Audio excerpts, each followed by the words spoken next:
ಇವತ್ತಿನ ನಮ್ಮ ವಾಸ್ತವ್ಯ ಈ ತೋಟದಲ್ಲಿ, ಆಪಲ್ ತೋಟ. ಟೈಮ್ ನೋಡಿ, ಈಗ 7:30 ಆಗ್ತಾಯಿದೆ. ಇನ್ನೂ ಇಷ್ಟೊಂದು ಬೆಳಕಿದೆ.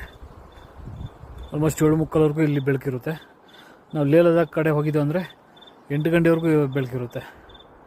ಇದ್ರ ಬಗ್ಗೆ ಒಂದು ವೀಡಿಯೋ ಮಾಡೋಣ ಅಂದ್ಕೊಂಡೆ, ಮರ್ತೋಗ್ಬಿಟ್ಟೆ ಲೇಹ್ ಲದಾಖಲ್ಲಿ. ನಮಸ್ಕಾರ ಫ್ರೆಂಡ್ಸ್, ನಾನು ನಿನ್ನೆ ಸ್ಟೇ ಆಗಿದ್ದಂಥ ಜಾಗ ಇದು ನನ್ನ ಟೆಂಟು ನೋಡಿ. ತೋಟ ಇದು ಆಪಲ್ ತೋಟ. ಸದ್ಯಕ್ಕೆ ಈಗ ಸೀಸನ್ ಇಲ್ಲ ಆಪಲ್ದು, ಅಕ್ಟೋಬರ್ ನವಂಬರ್ ಟೈಮಲ್ಲಿ ಬರುತ್ತೆ.